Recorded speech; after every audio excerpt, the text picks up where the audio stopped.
Subscription services in gaming has become an interesting conversation.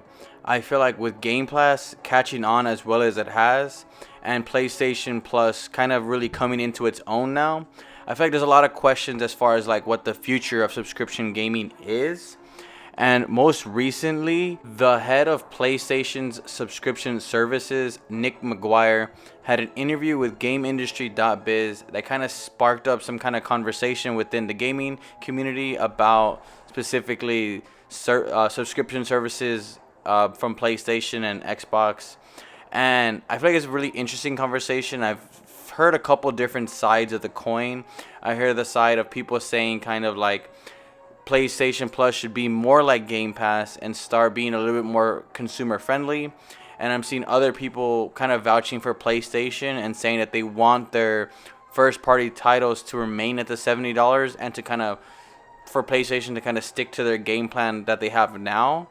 And I feel like it's a very interesting conversation as far as like there's people taking the sides of fanboying hard for their consoles.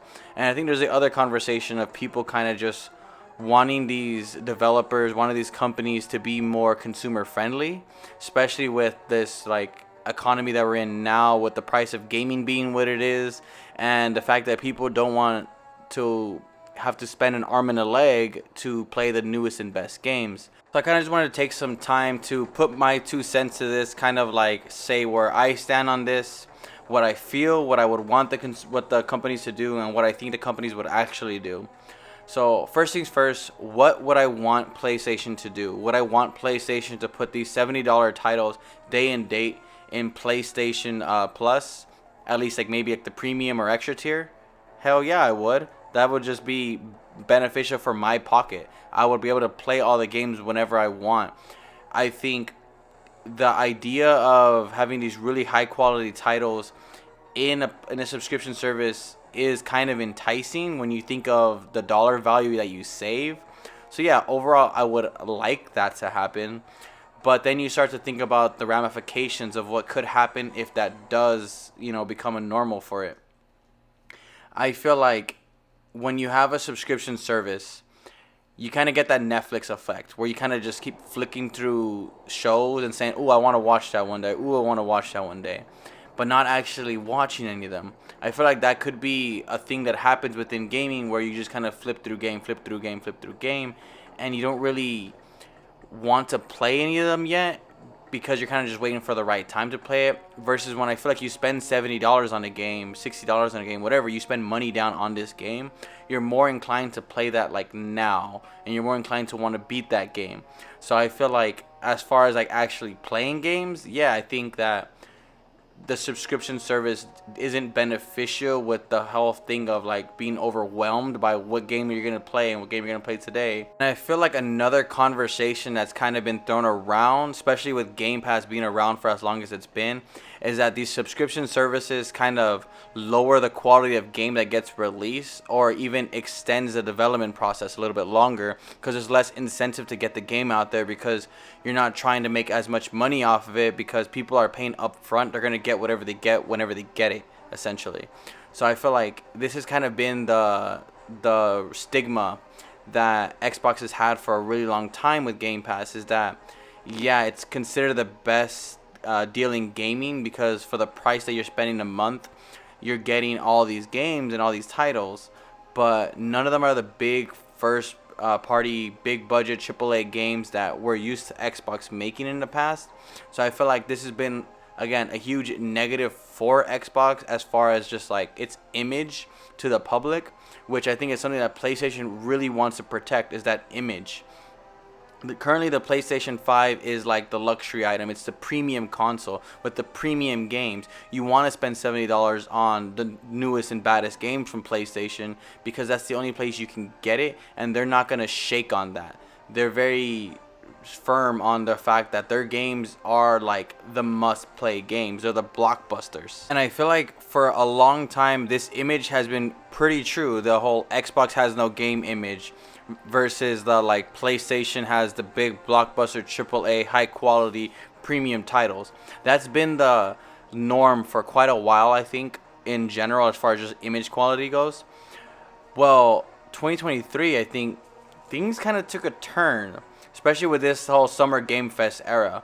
PlayStation Showcase happened pretty early on in the Summer Game Fest. I'm pretty sure it was like the first showcase that was actually shown.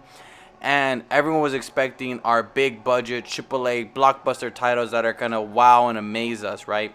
That's what we were expecting. What we ended up getting were a bunch of live service games that don't mean anything to us, and we didn't really see any gameplay of them. There was just a lot of cinematic trailers, so there was nothing there to kind of hype us or get us invested more in the console that we purchased. Fast forward to most recently the Xbox showcase, which showed the biggest and baddest games that Xbox has in the pipeline right now. Things like Fable, things like Avowed, games like Starfield that are huge and innovative and expansive. You know, Xbox really came forward and put PlayStation on notice. They really showed them that, look, we know how to do showcases. We have trailers. We have games that look really cool that are coming day and date on Game Pass, and it's going to crush the stigma that Xbox doesn't have games, that Game Pass doesn't deliver quality games. And Xbox has even doubled down on this and saying that they're hoping to get to a place where they're releasing 3 to 4 games, big budget games, a year on Game Pass. So if you're a Game Pass subscriber, that is looking mighty, mighty tasty right now. You're excited for that. You're feeling satiated right now. And that is awesome. That is amazing. So now the focus turns to PlayStation. PlayStation, you said that Game Pass, these subscription services, putting games day and day on subscription services wasn't gonna be able to yield the same quality of games. So if Xbox can deliver these games, that kind of shatters that whole story. That shatters that whole narrative. So PlayStation, what becomes a new excuse for you guys? Why aren't you at least showing us trailers of the biggest and baddest games that we want to see? Things like Ghost of Tsushima 2. Things like whatever Naughty Dog's next big IP is going to be. Things that we want to see, we're not seeing, and instead we're getting live service games. Which, again, I'm not against the whole live service agenda. I do say it is kind of strange in 2023 to come out of these showcases and me be more excited for the future of Xbox than I am excited for the future of PlayStation, which is it's a new feeling for me, to be honest. I haven't felt this since, Xbox 360 era. So I feel like, again, the attention starts going to the subscription service because that's Xbox's thing. These people who are invested in the Xbox ecosystem are going to be getting these games at a way cheaper price than PlayStation Plus subscribers would. So then now becomes the question of, would PlayStation do the whole Game Pass model? Should PlayStation go ahead and do the Game Pass model? Well, to be honest, I don't think PlayStation is capable of doing the Game Pass model. I don't think it's sustainable for a company like Sony to put their biggest and baddest games day and date on Game Pass. And I think this is where people like to forget that PlayStation is a part of Sony. The Xbox is a part of Microsoft. There's companies behind them that have their own agendas and their own ways of making money. When you look at Microsoft, they make tons of their money, majority of their money, from like their computers and their software and stuff. They don't make their money from Xbox. If anything, a lot of times they lose money on Xbox, and it takes the other sides of the company to kind of pick up the slack where Xbox is failing. So yeah, Microsoft's money in gaming is minuscule in comparison to the amount of money they make through other means. So them putting games day and day on Xbox Game Pass isn't really hurting the bottom line per se. It's more just getting people engaged in the ecosystem. It's more of an investment of hopefully people kind of just get into their ecosystem and just kind of stay engaged with Microsoft hardware or Microsoft's just ecosystem in general. Versus Sony is very reliant on PlayStation. PlayStation is their biggest money maker inside Sony's portfolio. When you look at everything that Sony does, from technology to movies to entertainment, the PlayStation side of everything is where they make majority of their money. So if they just start handing out their biggest money maker for $15 a month, then they start to be questioned. Then the question starts to become, is this sustainable in the long term? Can they release the same quality of games? A while back, Jim Ryan released a statement regarding putting their games day and date on their subscription service, and he said that doing so would drop the quality of the games. That model wouldn't benefit the development team and it wouldn't benefit the quality of the game. And I think a lot of people took that as a him jabbing Xbox, him jabbing Game Pass, saying that those games aren't quality the same way that PlayStation games aren't quality.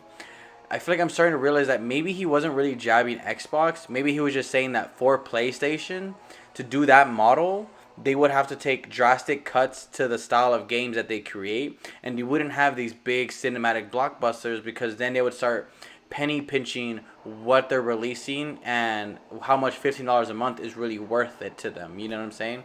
So again, I feel like just the parent companies, Microsoft and Sony, are completely different companies financially and where they make their money.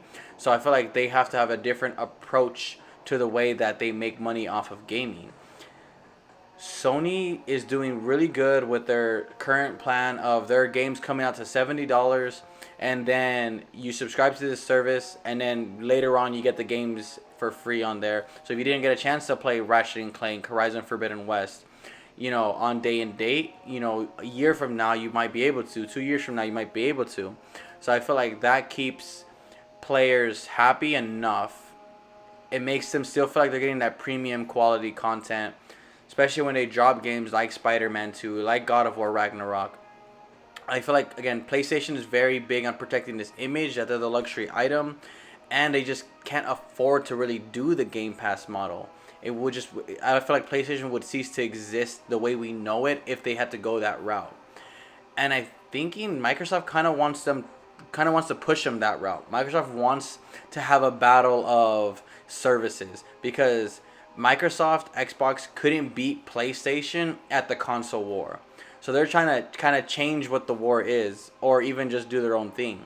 They started doing the Game Pass model out of a necessity because their games weren't selling to begin with. PlayStation games do sell and they sell really well. So I feel like Xbox wants to either just change the battlefield altogether and say, like, if we start releasing these quality contents, our consumers are getting a better deal on their quality games than PlayStation consumers are. So I think, again, if it came down to a battle of services, Xbox is going to win. So I feel like PlayStation wouldn't exist the way we know it, again, if they went that route. So back to the question of, do I want that? I don't want any of those things. I think on paper, the idea of getting your games, your $70 games just for $15 a month, all in one subscription service, sounds appealing from a consumer standpoint. But I feel like someone who's just a fan of video games, someone who likes to see PlayStation release their biggest and baddest games, I feel like for me on that side, I think it'd be more detrimental than it would be an upside. Yeah, I might save some money now, but in the long run, I might lose games that I really love, or at least lose the quality of games that I really love. So, I don't know. Those are just my thoughts on this. Let me know if you guys believe the same thing or if you guys disagree. Like the video if you guys enjoyed the video. Dislike it if you didn't. That's all on you. Remember to subscribe, or at least consider subscribing. Check out some of our other content. With that, I'll see you guys in the next video.